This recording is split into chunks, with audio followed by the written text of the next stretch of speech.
اهلا بيكم، يا رب تكونوا بخير. فيديو النهارده هنعمل فيه العيش الفينو لكل انواع الدايت، لو كارب، كيتو دايت، وكمان لمرضى السكري ومقاومه الانسولين. وينفع كمان للي عنده حساسيه جلوتين من غير ما نستخدم اي نوع من الدقيق، يعني من غير دقيق اسمر ولا شوفان ولا عدس ولا سمسم ولا حمص ولا كمان دقيق جوز هند ولا حتى دقيق لوز، يعني ولا الكلام ده كله. بس انا واثقه انه هيعجبكم لان بجد نتيجته هايله. تابعوني بقى في الفيديو علشان تشوفوا الطريقة. ويلا كده بسرعة اشتركي في القناة ولايك وشير لو عجبك الفيديو. المكونات بتاعتنا بسيطة وسهلة جدا ما عدا مكون واحد هقول لكم عليه.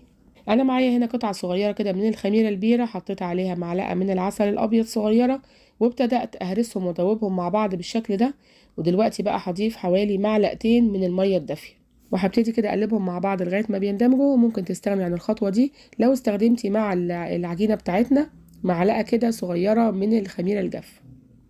أنا معايا قطعتين من الجبنة القريش وزنهم حوالي 200 جرام. هبتدي كده أهرسها بالشوكة كويس جدا عشان عايزة أنعمها قوي. دلوقتي كده حطيت حوالي بيضتين، أنا حطيت 3 عشان ده بيض بلدي، لكن لو هتحطي من البيض العادي حط بيضتين 2 بس. ومعلقة خل علشان تشيل زفرة البيض تماما، وكمان معلقة واحدة بس من زيت الزيتون. ودلوقتي بقى هبتدي اجيب الهاند بلندر كده علشان انا عايزه الجبنه القريش تبقى كريمي خالص، ما يكونش فيها اي تكتلات بالشكل ده. انا عايزاها ناعمه وكريميه كده خالص. بدات اجيب الهاند بلندر واضرب كده المكونات مع بعض بالشكل ده، وكمان ضفت عليهم الخميره بعد ما اتاكدت ان هي شغاله وتمام. انا عايزه الخليط اللي معايا يكون كريمي جدا، فهضربه كويس قوي بالهاند بلندر.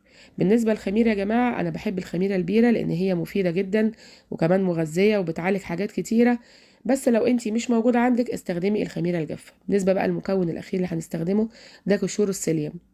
قشور السيليوم ده بديل للدقيق، انا مش هستخدم اي نوع من الدقيق خالص، لكن هستخدم قشور السيليوم. معايا حوالي يعني من 5 معالق ل6 معالق. وده يرجع لايه؟ يرجع لنسبة المية اللي موجودة في الجبنة القريش طرية أو تكون ساعات كده بتبقى جامدة شوية، وكمان حجم البضاية اللي انت استخدمتيها.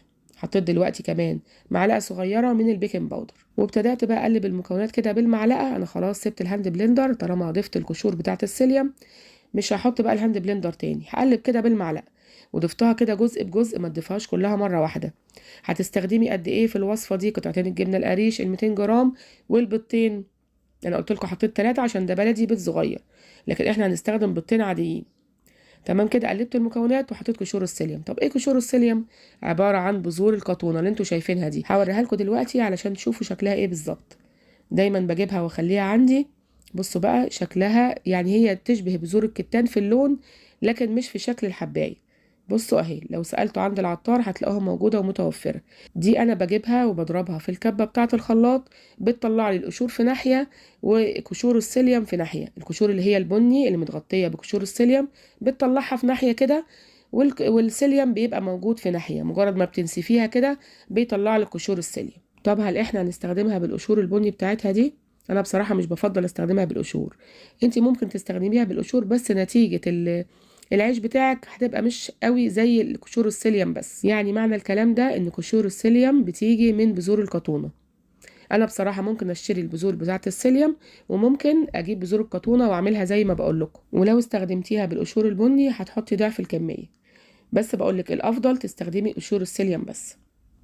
ولو عايزين الطريقة ممكن تقولولي برضو، انا اعملها لكم في فيديو ازاي نطلع قشور السيليوم من بذور القطون. انا سبت كده العجينة بتاعتي اللي انا عملتها من قشور السيليوم، ما حطيتش كتير، يعني حطيت من 5 ل6 معالق.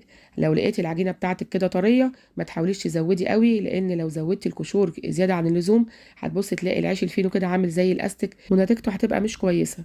يعني اقصى حاجة تحطيها زي ما بقولك من 5 ل6 معالق، ما تزوديش عن كده. ولو لقيتي العجينه بتاعتك طريه سيبيها ما تزوديش تاني لغايه ما قشور السيليوم تشرب كده السوائل اللي موجوده في العجينه. جبت بقى صينيه بتاعتي صغيره، هي الكميه دي هتعمل لي 6 ارغفه. صينيه صغيره كده، وحطيت فيها ورق زبده بس يكون ما بيلزقش في الحاجه، يكون جودته عاليه، او ورق سيليكون مهم جدا. ما ينفعش تحطي كده على الصينيه الالومنيا على طول لان هيلزق معاكي. وابتدأت كده ابل ايديا او مسحة زيت بسيطة، وابتدأت اعمل عيش زي ما انتوا شفتوا كده. هيطلع لي 6 ارغفة. عايزة تحطي بقى سمسم، عايزة تحطي حبة البركة، براحتك خالص. وهسيبها كده بقى، هغطيها شوية علشان تخمر معايا، يعني ربع ساعة او تلت ساعة، مش اكتر من كده. هو بصراحة العجينة دي مش بتتضاعف حجمها كتير قوي، حاجة بسيطة قوي زي ما انتوا شايفين. ودلوقتي بقى هدخله على فرن سخن. يعني انا ببقى مسخنة الفرن في الاول حوالي 10 دقايق كده، وبعد كده اول ما بدخل العيش بتاعي بدخله على درجة حرارة يعني من 160 ل 170. ما تزوديش عن كده عشان يستوي معاكي. طب بياخد وقت في السوا؟ ايوه بياخد وقت في السوا، ممكن نص ساعة او اكتر من كده كمان. لو طفيتي عليه قبل كده هتبصي تلاقي من جوه معجن كده، مش هيبقى معاكي زي ما هوريهولك دلوقتي. شايفين بقى العيش بتاعنا حلو، ومن حلاوته وجماله وريحته اللي كانت جميلة وهو بيتخبز. أول ما طلع كده بنتي أخدت واحد، كان طعمه حلو جدا. بصوا كده بقى، هفتح واحد معاكم عشان تشوفوه من جوه. شايفين مستوي ازاي؟ ولا ملزق ولا فيه عجين ولا الكلام ده كله. حلو قوي، نتيجته هايلة. وزي ما قلت لكم يا جماعة، أنا واثقة إن هو هيعجبكم. هحط بقى كده فيه جبنة، وأهم حاجة بقى شوية خضروات، طماطم، خيار، فلفل، كابوتشا، اللي موجود عندك. وتعملي احلى سندوتش. ده حلو قوي قوي للناس اللي عندها حساسيه من الجلوتين.